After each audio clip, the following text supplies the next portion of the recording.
The dopamine system is in touch with the autonomic system, sure, because it has to register success versus failure of some pursuit. The prefrontal cortex is actually part of the dopamine reward system. People often overlook this, and then we just think about nucleus accumbens and ventral tegmental area. But the prefrontal cortex, because as you pointed out before, it is generating possible outcomes, different rules, different selves are being projected into the future. You can think that the 2 marshmallow task, the classic, give kids the option to either have a marshmallow now or wait and have 2 marshmallows, and the cute little videos of the kids in the room with the marshmallows, sniffing it, talking to it. Occasionally a kid will just stuff it in his mouth. Another child will turn away, delightful, right? And all sorts of ideas have come about how they do in life versus if they can wait or not wait. In any case, that's dopaminergic anticipation. The key thing with dopamine, I think, that encapsulates the most of it is this notion of reward prediction error, which is very simple.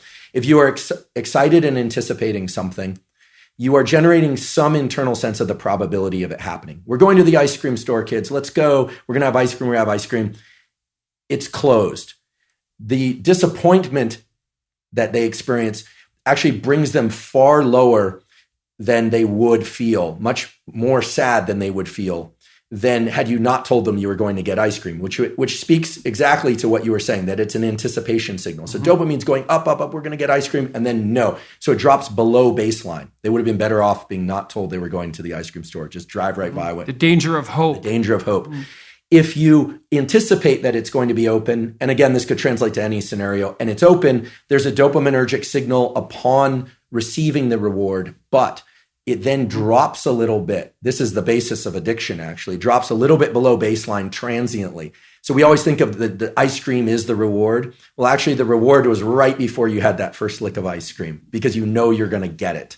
This is also true of sexual behavior. It's true of people who sell a company or they're anticipating something exciting, or of a wedding. It also sort of partially explains this notion of postpartum depression, where people are so excited about something, the delivery of a child or something on the arrival, and then for some reason they feel let down. It's because the anticipation was that great. So many scenarios. There might be an exhaustion component there too. Right. Well, it's also the case, if I remember correctly, that dopamine kick, so imagine what it does is backtrack the neural systems that were activated as the reward was approached. So then it feeds back reinforcement, not reward, but mediates cellular growth and maybe myelinization. It's increasing the efficiency of the neural connections of the systems that were activated just prior to receiving that reward in the order they were prioritized, That's right. in the order they were manifested. So the closer the behavior is to the receipt of the reward, the more it's reinforced and more likely to be manifested in the future. And then there's a decay function going back in time. So, and that's partly how an addictive subpersonality can grow too, right? Because you can imagine that there's a certain state of mind that you're in. Maybe it's a state of something approximating nihilistic hopelessness that grips you every time you're motivated to seek out your favorite drug. And that's fairly far back in the activation chain, but it's there every time you take a hit.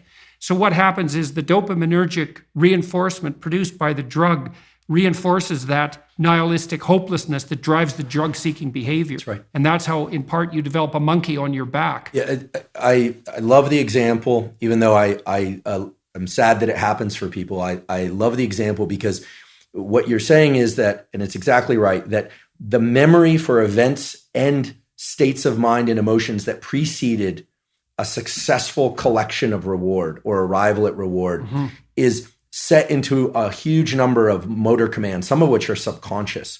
And Right. And the ultimate dopamine signal, actually I experienced this the other day. I can give an example. My girlfriend and I decided to go to the beach. We were going to go do this little ritual that we've been talking about doing for a while. And I had on a piece of paper what we had written out we were going to do. And I had it in my back pocket. And we got to the ocean and the sun was setting. It was sort of perfect timing for this. And the piece of paper was gone. And I thought, oh my goodness, how did I screw this up? Like, of all the things, I'm supposed to, I've been I'm 47 years old. This is not like I should be able to do this. Get your I act blew it. Yeah, I blew it. So I went back to the car, long walk, looking everywhere. It was not a windy day, but I thought, gosh, where's this piece of paper? Looking around, didn't find it. Went all the way back to the car, was in the car, came all the way back, and I was walking toward her. I saw her, and I thought, okay, this is really embarrassing. I'm gonna just have to wing it or remember. We didn't have our phones intentionally either, so we couldn't look it up. And then I saw the piece of paper on the beach, and it was partially buried in the sand. I picked it up, and I was elated. What happened there was my dopamine had dropped way below baseline because I was disappointed that I'd lost it, disappointed in myself, et cetera. And then I found it. And so your anticipation was for nothing. Exactly. So you got punished by yourself for that. Exactly. Because that should be eradicated. If you're highly anticipatory and it doesn't make itself manifest, then you were seriously wrong.